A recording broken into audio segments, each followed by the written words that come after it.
की बिंदी चैनल में आप सभी का स्वागत है।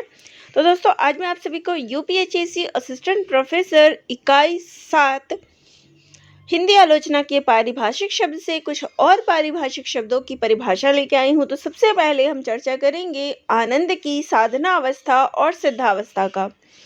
इसके अलावा ये जो है हिंदी साहित्य के और भी कई सारे सिलेबस हैं जिसमें आपके लिए ये टॉपिक उतना ही महत्वपूर्ण है, और अगर किसी में नहीं भी दिया है तो भी इस पे प्रश्न ज़रूर आते हैं। तो इस टॉपिक को सभी लोग देखिएगा जो हिंदी साहित्य का पेपर देने जा रहे हैं। तो आज हम चर्चा करने वाले हैं आनंद की साधना अवस्था और सिद्धावस्था के बारे में।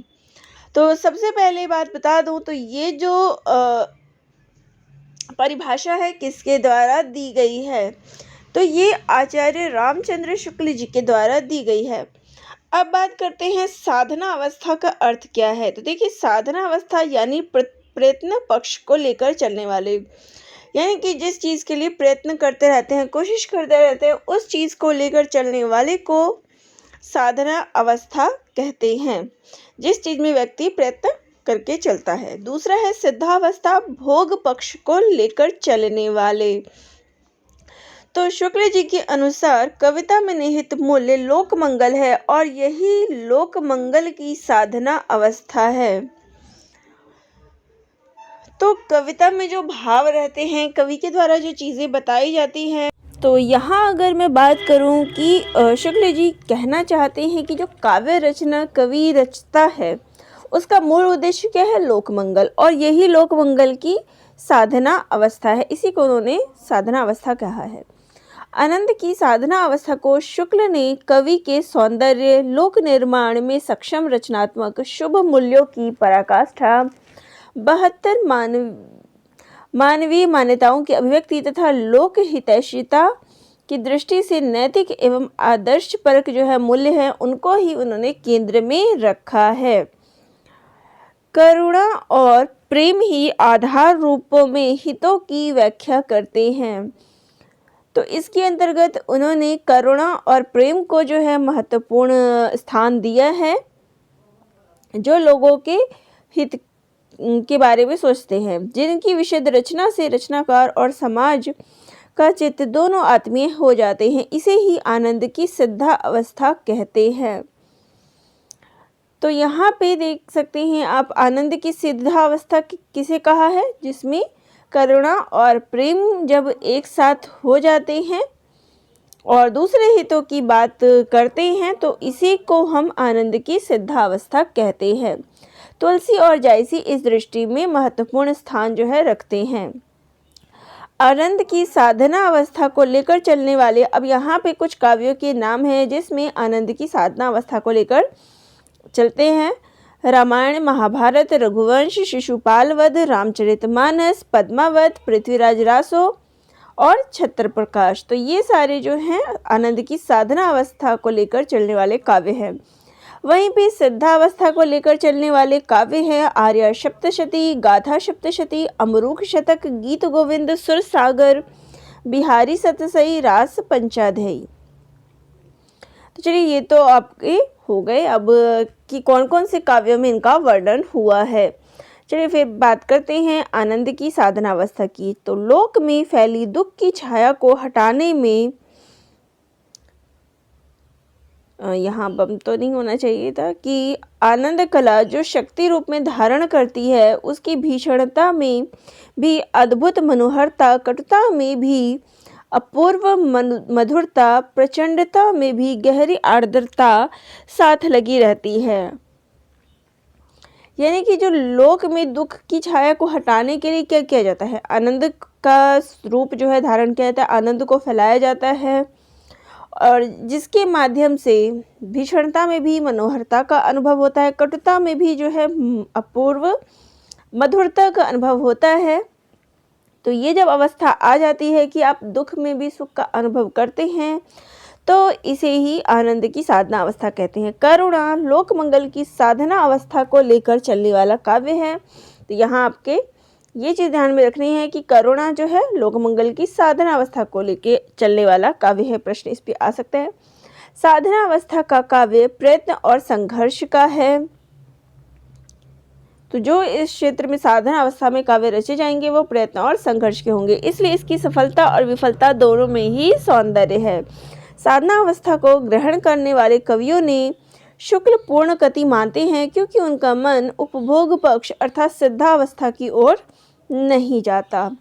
चलिए अब बात करते हैं आनंद की सिद्धावस्था की। तो साधना या प्रयत्न में तत्पर रहने के लिए जल की सुंदरता, सुखदता की पूर्ण भावना जागृत करने की भावपरवता हुआ करती है।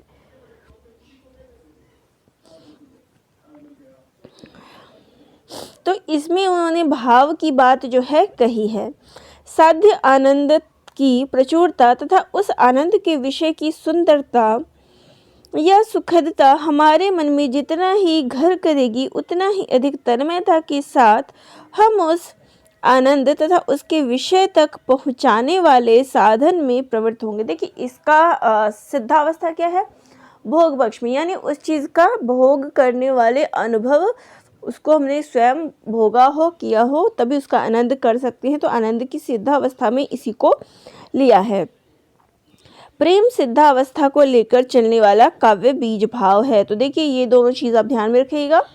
साधनावस्था में करुणा को जो है साथ में लेकर चलने वाले काव्य हैं, और वहीं पे सिद्धावस्था में प्रेम। आनंद की सिद्धावस्था को लेकर चलने वाले काव्य में अर्थात काव्य की भोग भूमि में आश्चर्य अधिकतर रंजन का अंग होकर आप करता है।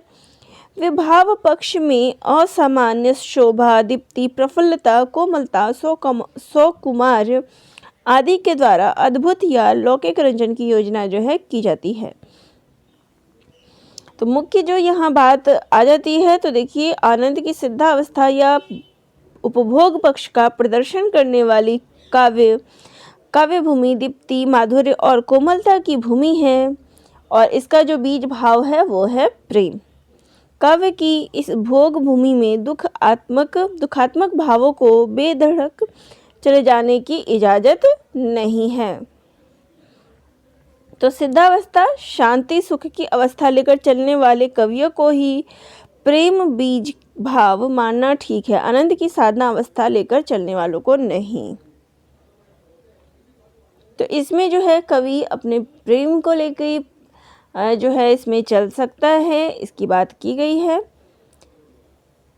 तो शुक्ल जी ने लोक मंगल की साधना अवस्था का संबंध जो है किससे जोड़ा है, जीवन से जोड़ा है। आनंद की सिद्धावस्था को जीवन के उपभोग पक्ष से उन्होंने जोड़ा है। शुक्ल जी की अहिंसा, दया, शांति और क्षमा की नींव पर ही सिद्धावस्था को आधारित मानते हैं, और कलयुगी समाज के साथ जैसे को तैसा बर्ताव को साधनावस्था में ही संभव मानते हैं। तो ये जो बात होती है अहिंसा, दया, शांति, क्षमा की, तो इसकी बात जो है सिद्धावस्था में की जाती है। वहीं पे जैसे को तैसा का भाव जो है साधना अवस्था के अंतर्गत आती है। शुक्ल जी के अनुसार प्रेम को ही अपने काव्य के लिए चुनने का कारण सूरदास आनंद की साधना अवस्था या प्रयत्न अवस्था के नहीं, सिद्धावस्था के ही कवि हैं, क्योंकि उन्होंने प्रेम को चुना। शुक्ल जी को सूर के का संयोग वर्णन अच्छा लगता है, क्योंकि वह बाल लीला के समान कृष्ण की प्रेम लीला भी प्रकृति और कर्म क्षेत्र की पृष्ठभूमि में वर्णित है। तो यहाँ पे 2-3 पॉइंट्स ही आप इसमें ध्यान में रखिएगा कि देखिए साधना अवस्था यानी कि प्रयत्न को लेकर चलने वाले पक्ष को लेकर, प्रयत्न पक्ष को लेकर चलने वाला, और सिद्धावस्था भोग पक्ष को लेकर चलने वाला, और इसमें जो बीज भाव है वो करुणा है साधनावस्था में, और सिद्धावस्था में ये प्रेम है। और ये किसके द्वारा दी गई है, शुक्ल जी के अनुसार। लोक मंगल जो काव्य में शुक्ल जी ने लोक मंगल की बात कही है, और इसी के अंतर्गत लोक मंगल की जब उन्होंने बात की है, तो इसमें उन्होंने सिद्धावस्था और साधनावस्था की बात की है। तो यही सारे कुछ इसके महत्वपूर्ण पॉइंट्स हैं जो आप सभी को बताने थे। चलिए आगे हम बात करते हैं लोक मंगल की, कि लोक मंगल क्या है। जब आपने सिद्धावस्था और साधनावस्था पढ़ा है, तो आप लोक मंगल के बारे में भी जान ले। तो सबसे पहली बात आती है कि अवधारणा किसने दी है, तो ये रामचंद्र शुक्ल जी के द्वारा दी गई है।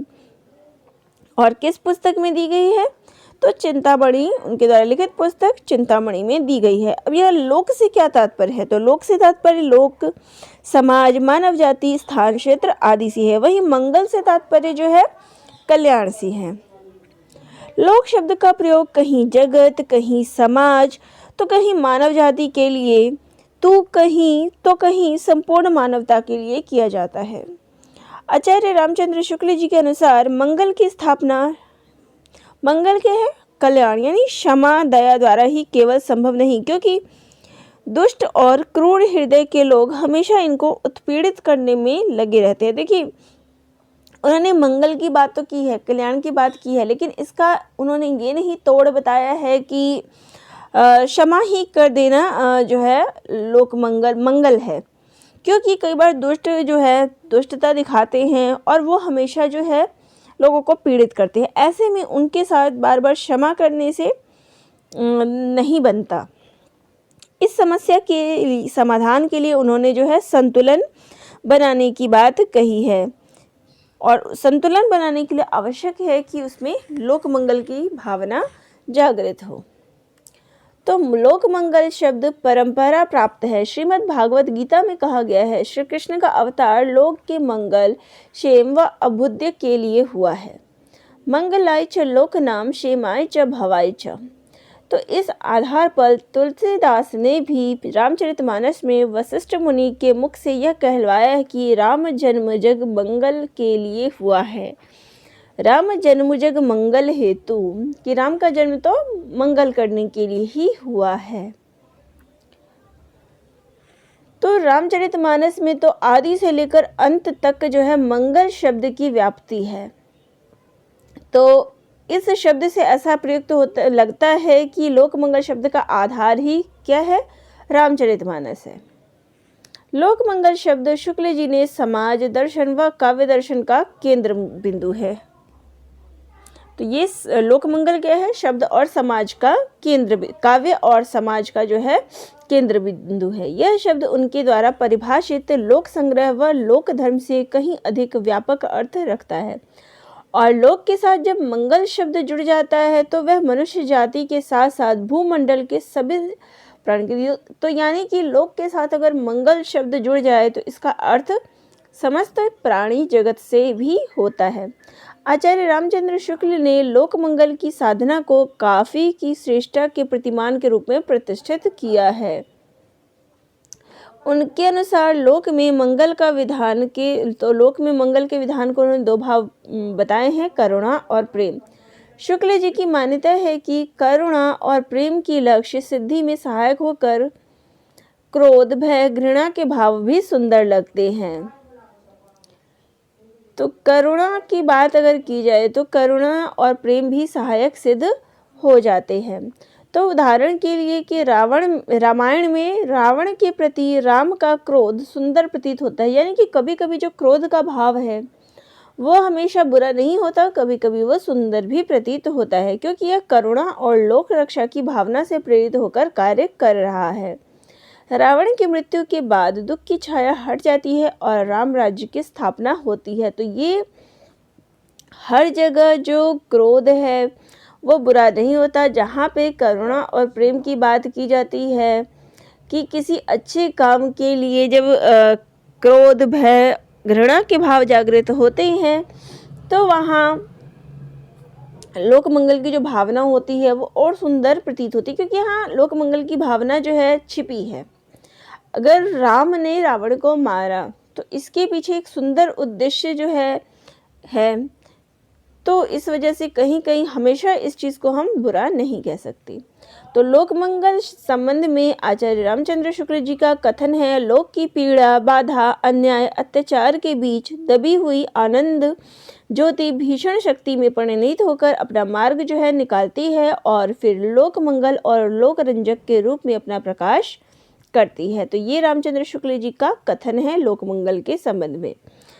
क्षमा जहाँ से श्रीहत हो जाती है वहीं से क्रोध का सौंदर्य आरंभ होता है, जिसमें विशिष्टों का आदर, दीनों पर दया, दुष्टों के दमन, देखिए ये सारे कथन हैं, आदि जीवन के अनेक रूपों का सौंदर्य दिखाई पड़ेगा, वही सर्वांग पूर्ण लोक धर्म का मार्ग होगा।